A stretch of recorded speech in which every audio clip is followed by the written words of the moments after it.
Hello students, welcome again. बच्चों, आज का जो टॉपिक है वो अस्टिलेगो जो मेंबर है फंजाई का, उसमें रिप्रोडक्शन के बारे में बात करेंगे। तो अस्टिलेगो का जो रिप्रोडक्शन है, यानी अस्टिलेगो के अंदर जो जनन है वो मोस्टली मुख्यतः सेक्सुअल रिप्रोडक्शन होता है, यानी लैंगिक जनन के द्वारा ही अस्टिलेगो में रिप्रोडक्शन होता है, जनन होता है। वैसे इसमें एसेक्सुअल रिप्रोडक्शन भी मिलता है, लेकिन यहाँ पर मुख्यतः सेक्सुअल रिप्रोडक्शन मिलता है, जिसको अपने डिटेल में एक्सप्लेन करेंगे। तो अस्टिलेगो में सेक्सुअल रिप्रोडक्शन को देखें, अस्टिलेगो के अंदर लैंगिक जनन को देखें, तो बच्चों इसमें लैंगिक जनन के दौरान ड्यूरिंग सेक्सुअल रिप्रोडक्शन दो अलग अलग प्रकार के स्पोर्स बनते हैं, बीजाणुओं का निर्माण होता है, ठीक है। और वो दोनों जो स्पोर्स हैं वे क्या कहलाते हैं? First chlamydospores, second is basidiospores. तो जब इसमें लैंगिक जनन होता है तो लैंगिक जनन के दौरान अस्टिलेगो में दो अलग अलग प्रकार के बीजाणुओं का निर्माण होता है, स्पोर्स का निर्माण होता है, that is chlamydospores and basidiospores. बच्चों, सबसे पहले इसमें फॉर्मेशन ऑफ क्लेमाइडोस्पोर्स, सबसे पहले क्लेमाइडोस्पोर्स का निर्माण होता है और यही क्लेमाइडोस्पोर्स जर्मिनेट होकर, अंकुरित होकर बेसिडियोस्पोर्स को बनाते हैं। यहां मैं लिख देता हूं जर्मिनेशन।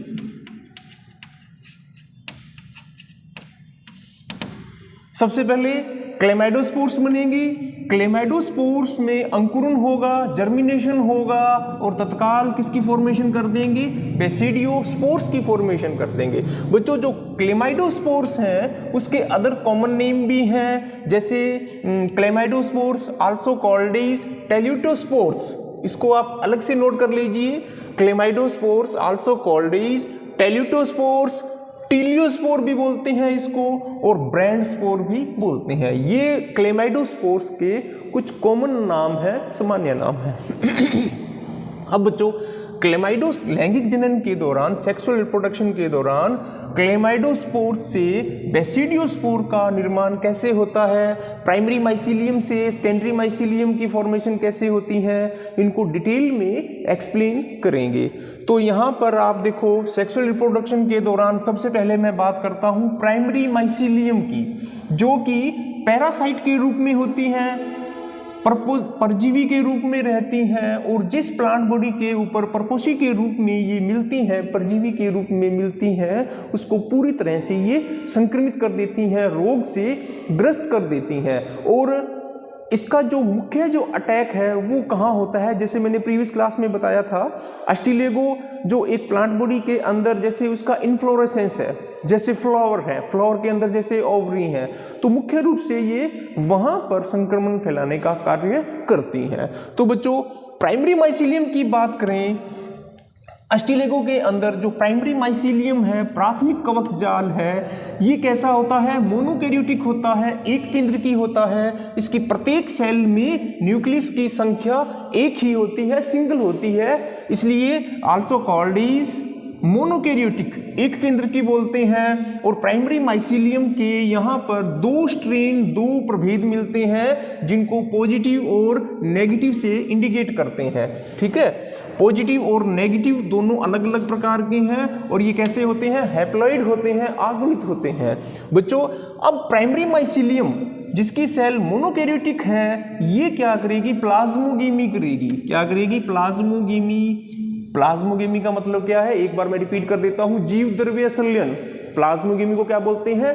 जीव द्रव्य संलयन, यानी दो सेल का जो जीव द्रव्य है उसका आपस में संलयन होना। तो संलयन कैसे होगा? प्रीवियस क्लास में मैंने अलग अलग मेथड्स इसके बारे में बताए थे, ठीक है। थोड़ा सा मैं बता देता हूं कि प्राइमरी माइसीलियम जो कि पॉजिटिव और नेगेटिव स्ट्रेन है, दो प्रभेद हैं, दोनों एक दूसरे के पास आ जाएंगे और इनकी जिस वॉल से ये अटैच होंगे वहां से इनकी कॉमन वॉल डिजोल्व हो जाएगी। डिजोल्व होने के कारण इनका जो दोनों सेल्स का जो साइटोप्लाज्म है, कोशिका द्रव्य है, उसका मिक्सअप हो जाएगा, फ्यूजन हो जाएगा। इसको बोलते हैं प्लाज्मोगेमी, जीव द्रव्य संलयन होना। बच्चों इसका रिजल्ट क्या निकलता है कि दोनों ही न्यूक्लियस एक ही सेल के अंदर मिलते हैं और इस तरह प्राइमरी माइसीलियम से सेकेंडरी माइसीलियम की फॉर्मेशन होती है और यह सेकेंडरी माइसीलियम डाइकैरियोटिक होता है, यानी प्रत्येक सेल में, इसकी प्रत्येक सेल में जो केंद्रकों की संख्या है वो 2 होती है। डाई का मतलब ही 2 है, द्विकेंद्र की, ठीक है। और formation of secondary mycelium from primary mycelium by plasmogamy, this process also called is dikaryotization. बच्चों प्राइमरी माइसीलियम से सेकेंडरी माइसीलियम का बनना, यह क्या कहलाता है? द्विकेंद्र की भवन। बच्चों अब जो सेकेंडरी माइसीलियम है, जब ये मैच्योर हो जाता है, सेकेंडरी माइसीलियम है, सेकेंडरी माइसीलियम के ऊपर अब क्लेमाइडोस्पोर्स की फॉर्मेशन होती है। क्लेमाइडो बीजाणु जिनको बोलते हैं, जो परिपक्व जो द्वितीयक कवक जाल है उसके ऊपर क्लेमाइडोस्पोर्स की फॉर्मेशन होती है। क्लेमाइडोस्पोर्स के कॉमन नेम क्या है? ब्रैंड स्पोर, टीलियोस्पोर, टेल्यूटोस्पोर्स, ठीक है। अब ये क्लेमाइडोस्पोर्स की अगर स्ट्रक्चर देखें, जो द्वितीयक कवक जाल है जो कि डाइकैरियोटिक है, इसके ऊपर जो क्लेमाइडोस्पोर्स बनते हैं उनकी अगर स्ट्रक्चर देखें, संरचना देखें, तो क्लेमाइडोस्पोर सबसे पहले मैं बात करूंगा न्यूक्लियस, केंद्रक। बच्चों क्लेमाइडोस्पोर्स की एक सेल में न्यूक्लियस की संख्या कितनी है? 2 है। न्यूक्लियस की संख्या कितनी है? केंद्रकों की संख्या कैसी है? 2। तो ये क्या है? डाइकैरियोटिक स्टेज है, द्विकेंद्र की अवस्था है और इसके ऊपर दोहरी लेयर यानी मिलती है, दोहरी परत मिलती है। दोहरी का मतलब डबल लेयर, 2 परतें मिलती हैं। जो आउटर मोस्ट जो लेयर है also called is exine and inner most layer also called is intine. जो सबसे बाहरी लेयर है, परत है, वो एक्साइन के नाम से जानी जाती है और एक्साइन के जस्ट भीतर की तरफ जो लेयर है that is also called is intine. इसको बोलते हैं बाह्य चोल, इंटाइन को बोलते हैं अंतःचोल। दोनों में डिफरेंस क्या है? देखो जो एक्साइन है वो कैसी होती है? थिक लेयर, मोटी भित्ति वाली होती है और रफ होती है। देखो खुरदरी होती है और मोटी भित्ति वाली होती है। और एक्साइन के जस्ट नीचे इंटाइन, अंतःस्तर इंटाइन लेयर मिलती है। बच्चों ये कैसी होती है? थिन लेयर, पतली भित्ति वाली होती हैं और बिल्कुल स्मूथ होती हैं। और ये कैसी होती है? इलास्टिक होती हैं, लचकदार होती हैं, ठीक है। अब बच्चों क्या होगा? तत्काल क्लेमाइडोस्पोर्स के अंदर जो न्यूक्लियस जो कि डाइकैरियोटिक स्टेज में है, अब इसमें क्या होगा? जर्मिनेशन होगा। बच्चों क्लेमाइडोस्पोर में क्या होगा? जर्मिनेशन होगा। क्यों होगा? क्योंकि क्लेमाइडोस्पोर्स ने किसकी फॉर्मेशन करनी है? बेसिडियोस्पोर की फॉर्मेशन करनी है। लेकिन जर्मिनेशन से पहले एक बड़ी इंपॉर्टेंट इसमें घटना होती है, बड़ी इंपॉर्टेंट इसमें इवेंट्स होता है। वो घटना क्या होती है?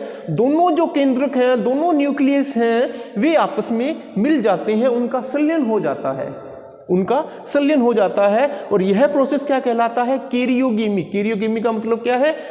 केंद्रकों का संलयन होना। दोनों यहाँ केंद्रक दोनों अलग अलग थे और जब जर्मिनेशन होगा, जर्मिनेशन होने से थोड़ा सा पहले दोनों केंद्रक आपस में संलयित हो जाते हैं, मिल जाते हैं। इसको बोलते हैं कैरियोगेमी। और अब जो ये न्यूक्लियस है, यहाँ मैंने लिखा डिप्लॉयड न्यूक्लियस और ब्रैकेट में 2n का मतलब क्या है? ये एक द्विगुणित केंद्रक है। यहां पर दोनों केंद्रक कैसे थे? दोनों केंद्रक कैसे थे? Haploid haploid. दोनों केंद्रक कैसे थे? Haploid haploid. जब दोनों केंद्रक आपस में संलयित हो जाते हैं, फ्यूज हो जाते हैं, तो एक द्विगुणित केंद्रक की फॉर्मेशन होगी। अब बच्चों इसमें क्या होगा? जर्मिनेशन होगा। और एक घटना और होगी, याद रखना, जब भी फ्यूजन होगा, जब भी डिप्लॉयड सेल बनेगी, तुरंत द्विगुणित सेल के अंदर क्या होगा? मियोसिस होगा, अर्धसूत्री विभाजन होगा। अर्धसूत्री विभाजन होगा तो जो नंबर ऑफ क्रोमोसोम्स, जो गुणसूत्रों की संख्या है, वे आधी आधी हो जाएगी। तो बच्चों जर्मिनेशन होने से पहले, जर्मिनेशन से होने से पहले एक घटना और होती है जिसको बोलते हैं मियोसिस। मियोसिस को अर्धसूत्री विभाजन बोलते हैं। और अर्धसूत्री विभाजन किसमें होता है? जो कि डिप्लॉइड सेल होती हैं। बच्चों एक डिप्लॉइड सेल के अंदर जब अर्धसूत्री विभाजन होगा, ठीक है, या मैं यूं कहूं डिप्लॉइड न्यूक्लियस में जब अर्धसूत्री विभाजन होगा तो एक न्यूक्लियस से 4 न्यूक्लियाई की फॉर्मेशन होगी। मैं एक बार रिपीट और कर देता हूं। डिप्लॉइड न्यूक्लियस में जब मियोसिस होगा, अर्धसूत्री विभाजन होगा, तो एक न्यूक्लियस से 4 न्यूक्लियाई 4 न्यूक्लियाई की फॉर्मेशन होगी। और ये 4 न्यूक्लियाई कैसे होंगे?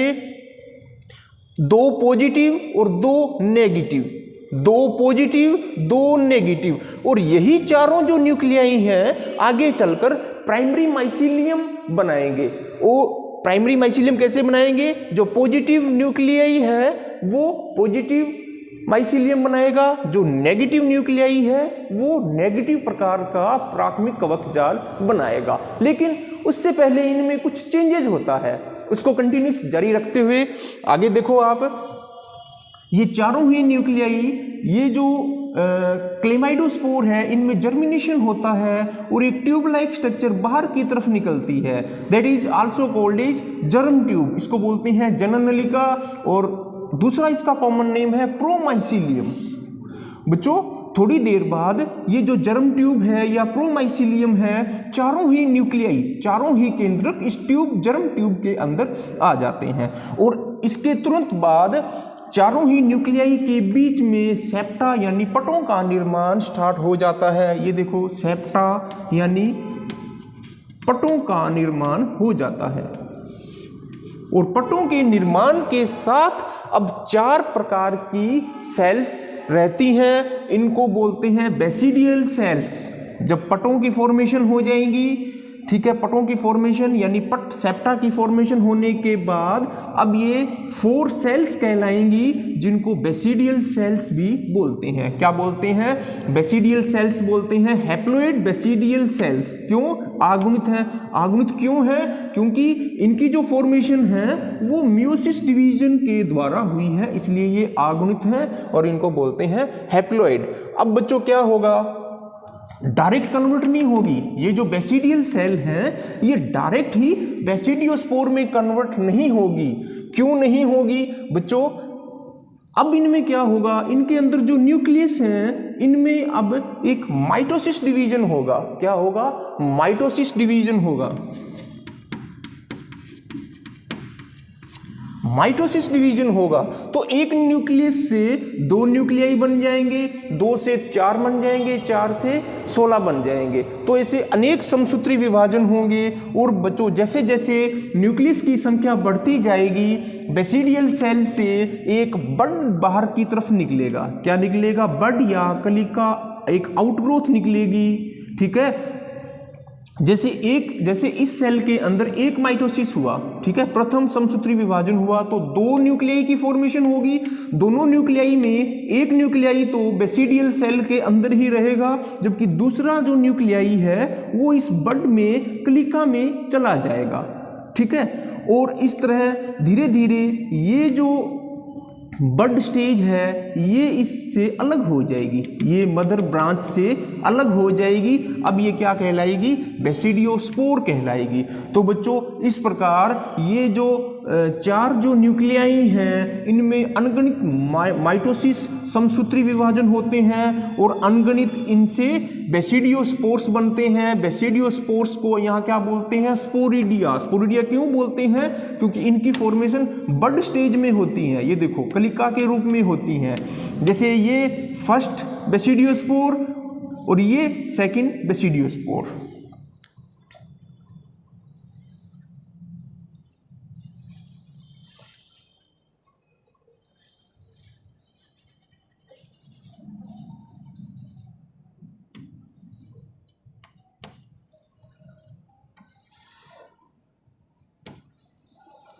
ठीक है, ये फर्स्ट बेसिडियोस्पोर और ये सेकंड बेसिडियोस्पोर। अब इसके बाद जो बेसिडिया बनेगा वो थर्ड और उसके बाद जो बनेगा वो फोर्थ।